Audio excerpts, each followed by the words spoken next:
오늘은 지난주에 한미반도체 기업 자체에 대한 분석을 저희가 한번 했었잖아요. 근데 이 한미반도체 이슈가 지금 점점 더 뜨거워지고 있는 것 같아서 이거 이슈를 봤을 때 사실 그냥 보내기는 조금 아쉬운 것 같아서 단기 베팅 관점에서 뇌피셜로 한번 설명을 간단히 드리겠습니다. 어떤 포지션을 잡는 게 유리할지.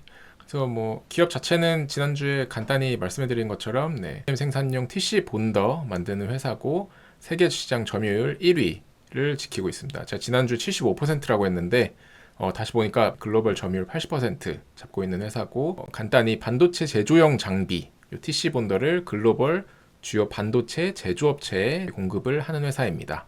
그래서 지금 AI 돌아가는 판이 SK 하이닉스가 엔비디아의 HBM을 거의 독점 공급하고 있죠. 뭐 후발주자들이 몇 개 있긴 하지만 거의 독점 공급을 하고 있고, 이 한미반도체가 SK 하이닉스에 요 HBM을 제조하기 위한 TC 본더라는 기계를 독점 공급하고 있었고, 지금 이제 한화세미텍과 이슈가 생긴 상황이죠. 밸류에이션 먼저 보면은 지난주에도 말씀드렸지만 굉장히 합리적인 밸류에이션을 가지고 있습니다. 지금 매출 성장률은 뭐 거의 200%, 100%에 육박한 성장률을 보여주고 있고, 영업이익도 마찬가지죠. 그리고 영업이익률 또한 거의 50%에 육박한 영업이익률을 보여주고 있는데, 제가 이거를 반도체 섹터의 이제 장비, 소재, 모든 회사들을 다 어느 정도 뒤져봤는데 한미반도체가 제일 높아요. 제일 높고, 정말 저희가 너도나도 다 알고 있는 진짜 좋은 회사라는 이 리노공업이라는 그 회사도 지금 영업이익률이 40에서 45% 정도 나오더라고요. 근데 지금 22배 받고 있습니다. 근데 한미반도체는 지금 17배를 받고 있는 상황이니까 밸류에이션상 크게 부담이 없는 자리죠. 없는 자리고, 그 다음에 그렇다고 해서 또 뭐 이런 붐이 1, 2년 안에 끝날 것도 아니고, 그러니까 부담이 없다. 그리고 지난주에 또 말씀드렸죠. 근데 회사에서 올해 목표에 대한 그 공시를 했다. 근데 25년의 매출 목표가 1.2조다. 그러면은 이미 지금 올해 4분의 1이 지나간 시점에서 공시를 했는데 올해 목표를 1.2조로 했다. 이거는 아예 아무것도 없는 그냥 허언일 확률보다는 저는 어느 정도 수주와 협상 진행되고 있는 그런 것들을 감안했을 때 내세운 현실적인 목표라고 생각을 하고, 그걸 감안했을 때 증권사 컨센 대비 약 50% 정도 더 업사이드가 열린 그 목표다 보니까 주가는 한미반도체가 이런 공시한 말이 사실로 드러날수록 요거 다 컨센 바뀌면서 더 저평가로 바뀔 거다. 그러니까 지금은 부담스럽지 않은 자리다라는 게 이제 지난주에 간단히 말씀드린 내용이었고, 이제 돌아가는 판에 대한 이거를 간단히 이제 그냥 썰로 이제 풀어드릴게요. 가볍게 들으시면 되는데, 일단 삼성과 한미반도체의 이 악연의 시작은 2011년에 이제 시작이 됩니다. 그래서 과거부터 2010년까지는 한미반도체가 삼성전자의 반도체 후공정 장비, 그러니까 뭐 A라고 그냥 지칭을 할게요. 이 A라는 장비를 독점 납품하고 있었어요. 굉장히 관계가 좋았죠. 근데 어느 순간 삼성이 이 삼성전자 자회사인 세메스라는 회사로부터 이 동일기계 A를 납품받기 시작한 거예요. 그러니까 듀얼 벤더로 가기 시작한 거죠. 근데 이제 한미반도체가 보니까 이 삼성전자가 본인들이 납품해오던 기계를 사용해서 요거를 분석하고 이 핵심 기술을 이 자회사한테 넘긴 거예요. 그래서 그 기술을 가지고 세메스가 기계를 개발해서 삼성에 납품하였다는 거를 이제 알게 된 거죠. 그래서 이제 삼성전자를 고발하고 소송을 제기했죠. 그러니까 이제 삼성은 완전히 당황을 했겠죠. 사실 가성인데, 우리나라는 곧 삼성이었는데 감히 하청업체 따위가 이제 삼성전자에게 소송을 건 거고, 결국 근데 삼성이 소송에서 졌어요. 이게 그러니까 팩트로 드러난 거죠. 옛날에 이제 늘 대기업들이 조그마한 하청업체들한테 하던 갑질이죠. 그래서 삼성이 한미반도체에 피해 보상을 뭐 한 몇십억 원 정도 했습니다. 근데 피해 보상은 보상이고, 뭐 삼성은 사실 극대노를 한 거죠. 어떻게 협력업체 따위가 감히. 그래서 한미반도체와 거래를 끊었습니다. 을이 어디서 감히 갑한테 소송을, 거래 끊어버려야지.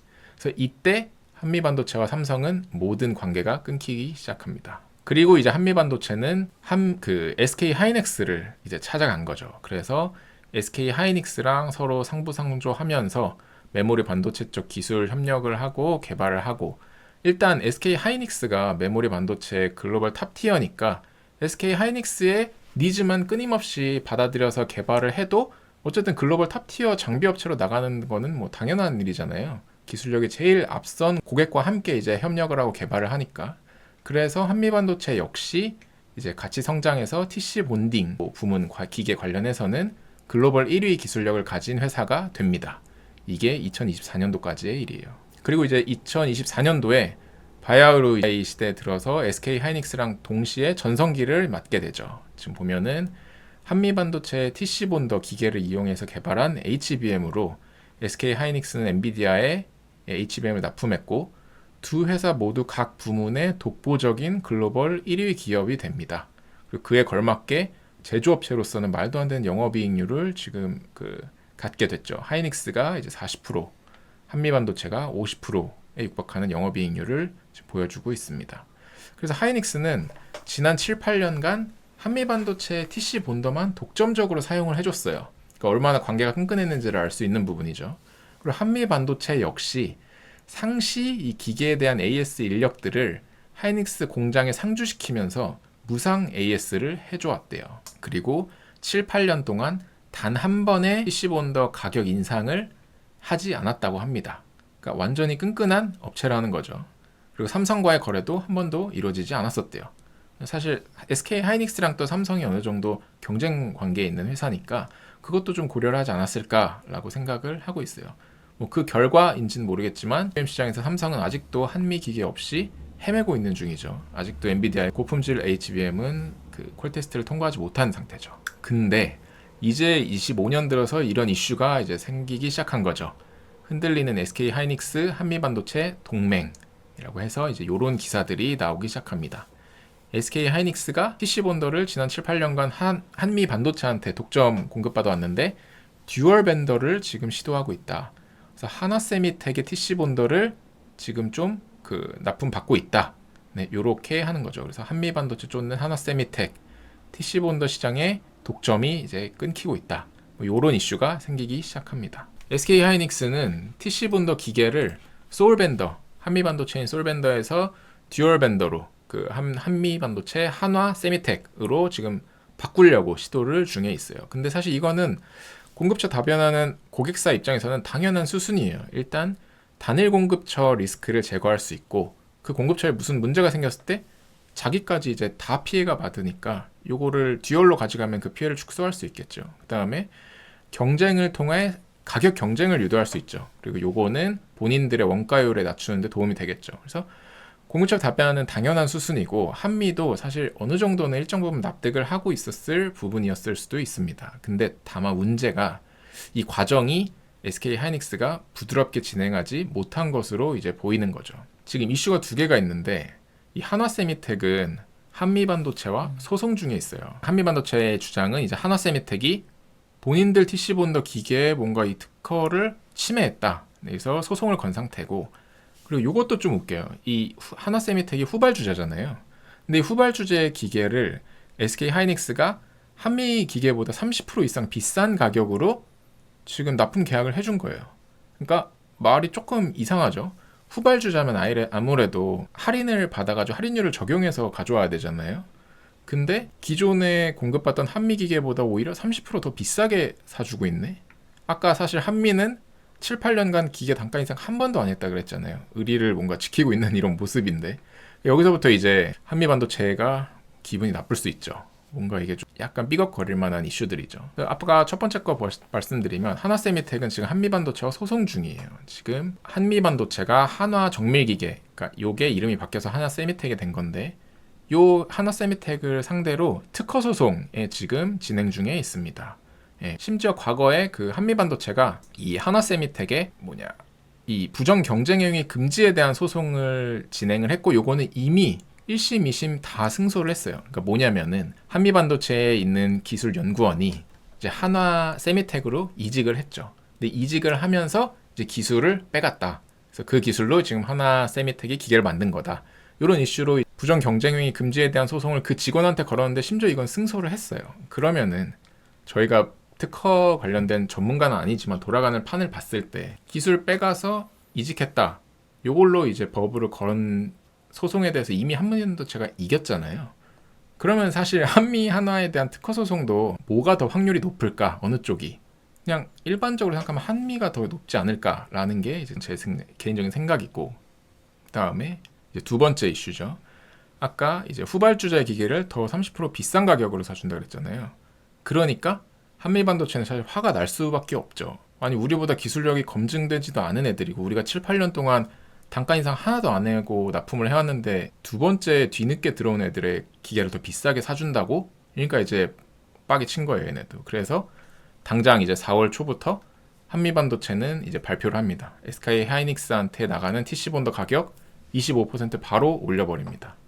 바로 올려버리고 하이닉스에서 아까 말씀드렸죠. 기계에 대한 AS 인력들을 항상 공장에 상주시키면서 무상으로 AS 해주고 왔다는데 바로 하이닉스에서 직원 다 빼. 그리고 AS 인력들을 다 지금 빼버렸대요. 그리고 이거 앞으로 받으려면 유료로 받아. 이렇게 한 상태입니다. 그러니까 완전히 빈정상한 게 딱 보이죠. 제3자가 봤을 때도. 근데 이 흔들리는 동맹 속에서 새로운 유혹이 자꾸 이제 한미 반도체한테는 생기는 거죠. 그러니까 한미 반도체가 이렇게 발끈할 수 있는 슈퍼 의뢰 이런 모습을 보여줄 수 있었던 이유는 계속해서 이제 외부에서 유혹의 손길이 오는 거예요. 지금 3일 전 4월 중순 기사입니다. 마이크론이 이제 TC본드를 50대 수주를 했는데 마이크론에 나가는 TC본드 가격은 SK 하이닉스에 나가는 가격보다 30-40%가 더 비쌉니다. 그리고 이 작년에 얘네가 한 20대 정도 수주를 해갔거든요. 올해 이미 상반기인데 50대, 작년에 2배를 지금 순규 수주를 해놨던 거예요. 하반기에 더 폭발적으로 할 수도 있겠죠. 왜냐면 전에 말씀드렸죠. 지난주에 마이크론은 SK 하이닉스랑 지금 설비 투자도 비슷하게 하면서 하이닉스를 쫓아가려고 엄청난 캐펙스를 지금 집행을 하고 있습니다. 그래서 마이크론한테 이제 계속 이런 러브콜이 들어오는 거죠. 그러니까 SK 하이닉스에 안 팔면 더 비싸게 마이크론에 팔면 돼요. 그 다음에 이 삼성과도 지금 이런 이제 기사가 나오기 시작하더라고요. 한미 반도체가 이제 SK 하이닉스와 갈등을 빚고 있는데 삼성전자와 TC본더 등 주요 제품 납품 가능성을 열어두고 협의를 추진하고 있다. 뭐 이게 어느 정도 단계인지는 모르겠지만 일단 과거에 그 악연이 있었잖아요, 삼성전자랑. 근데 이미 세대가 바뀌었어요. 그 당시에 이건희 회장이었고 한미반도체도 지금 회장의 아버지인 광노건 회장이었는데 둘 다 별세를 하셨죠. 이제 둘 다 자식대로 넘어온 거죠. 이재용 회장과 곽동신 회장으로. 그러니까 어느 정도 그 감정의 골이 조금 얕아졌을 수도 있고 지금 돌아가는 판이 삼성전자는 지금 한미반도체 TC본더를 들이면 너무 좋거든요. 지금 HBM에서 막 제대로 못 만들어서 허덕이고 있는데 이런 기계를 쓰면은 당연히 도움이 되겠죠. 그러니까 한 삼성전자와도 물밑에서 조금 이런 얘기가 나오고 있나 봐요. 이러니까 뭐 조금 한미반도체 입장에서는 나쁜 게 아니죠. 전혀. 그리고 이제 이런 기사들도 나옵니다. 이제 슈퍼을 한미반도체 달래기 나선 하이닉스 이러면서 이제 하이닉스가 조금 난처해진 것 같은 요런 이제 돌아가는 판의 분위기가 느껴집니다. 그리고 이제 요런 기사도 나오는데 요 기사가 되게 웃겼던 게 지금 이제 하이닉스 한미반도체 TC본더 갈등 물밑 조율 이러면서 하이닉스가 한미반도체 찾아가 이견 조율을 시도했고 뭐 좋은 공감대를 계속 유지하고 있다라고 했는데 이 기사가 한 3번, 4번 수정된 기사예요. 제가 우연히 첫 번째 판의 기사를 봤는데 단독으로 달렸을 때 SK 하이닉스의 임원이 한미반도체 곽동신 회장을 찾아가 읍소했다라는 워딩으로 나왔습니다. 그러니까 임원이 한미반도체 가서 읍소했다는 거는 슈퍼을이 누군지가 확실하게 이제 보여주는 그런 이제 얘기잖아요. 근데 그게 뭐 계속 수정이 좀 되더니 아마 SK 하이닉스에서 계속 연락이 갔겠죠. 수정해달라고. 그래서 어쨌든 지금은 이렇게 밋밋한 워딩으로 되었는데 어쨌든 첫 번째 기사는 네, 그런 정도의 워딩으로 나갔다. 돌아가는 판을 읽고 이제 시나리오별 한미반도체 투자 기회를 한번 생각을 해보자는 거예요. 지금 SK 상황은 이래요. 분명 내 목표는 공급처 다변화를 위한 안정화를 위해서 듀얼 벤더로 가는 거였는데 한미가 이렇게 지랄할 줄은 몰랐네. 그러면 생각을 해보는 거죠. 이제 한미랑 만약에 SK 하이닉스가 거래가 끊긴다. 듀얼 벤더를 노렸다가 그러면은 완벽히 검증도 안 된 후발 업체한테 기존의 한미 기계보다 더 비싼 가격으로 여전히 이제 솔벤더로 공급을 받을 수밖에 없는 상황이죠. 그러니까 뭐 다 실패한 거예요, 그냥. 듀얼 벤더도 실패하고 공급받는 기가 가격도 더 올리고 그러니까 완벽한 전략의 실패라는 거죠. 그럼 과연 이렇게 실패하는 선택으로 SK 하이닉스가 갈 거냐? 저는 그렇지 않을 것 같아요. 일단. 그리고 이제 베스트 시나리오랑 워스트 시나리오를 한번 보는 거죠. 베스트 시나리오는 하이닉스랑 뭐 가까스로 이제 화해를 하는 거죠. 그래서 인상된 가격으로 기존과 동일하게 SK 하이닉스한테 대량 수주 받으면서 영업을 해나가는 거고, 여기에 더해서 이제 마이크론의 수주도 증가를 하는 거고, 그 다음에 삼성전자와도 이제 거래를 다시 트는 건데, 요거는 뭐 사실 가능성이 가장 낮긴 하지만 베스트 시나리오니까 요 세 가지가 다 일어나는 경우가 베스트 시나리오고, 워스트 시나리오라고 하면은 하이닉스와 관계 끊기고 마이크론 단일 거래처로 이제 변경이 되는 건데, 요건 사실 확률이 저는 굉장히 낮다고 생각을 하는데, 이 앞에 이유로. 근데 뭐 각자 한번 이제 본인만의 확률을 생각을 해보시면 될 것 같아요. 그러면 이제 판이 이렇게 돌아갈 때 투자자로서 이제 썰은 여기까지 풀고 생각을 해보는 거죠. 지금 만약에 내가 베팅을 한다면 내 돈을 어디에 베팅을 하는 게 가장 좋을까? SK 하이닉스? 마이크론이 치고 오고 있고, 잘못하면은 한미랑 거래 끊기고 하나 세미텍이랑만 거래를 해야 되는 그런 리스크가 생기는데, 한미반도체 앞에 리스크가 있지만 제가 볼 때 솔직히 나쁘지 않은 것 같아요. 그리고 하나 세미텍은 제가 볼 때 이게 잘 될까 좀 모르겠어요. 하나 세미텍도 뭐 좋은 회사긴 하지만. 그래서 이제 한미 반도체에 집중을 해서 생각을 해보면, 앞에 이 최악의 시나리오를 가정해도 한미 반도체의 숫자가 급격하게 무너질 가능성은 매우 희박해 보여요. 지금 만약에 SK 하이닉스랑 거래가 끊겼는데 당장 사줄 사람이 없다 라고 하면은 뭐 급격하게 무너지겠지만, 지금 그 상황이 그게 아니잖아요. 한미 반도체의 TC 본더를 엄청 비싼 가격을 주고도 지금 사주는 글로벌 업체가 있잖아요. 그래서 이번 기회를 통해서 만약에 진짜 슈퍼 을로서의 지위가 재평가된다면 오히려 기존 대비 모든 면에서 숫자는 더 좋아질 것 같습니다. 그래서 한미반도체가 약간 이런 노이즈, 이번에 이런 사건을 매수 기회로 삼을 만하지 않을까라는 생각이 들더라고요. 뭐 물론 이제 그럼에도 불구하고 너무 곧기만한 나무는 결국 부러진다고, 이번에 단기적으로 승자가 누구든 간에 미래 10년을 위해서라면 어쨌든 고객처, 거래처와의 원만한 합의 및 좋은 관계가 다시 유지되는 게 뭐 가장 좋긴 하겠죠.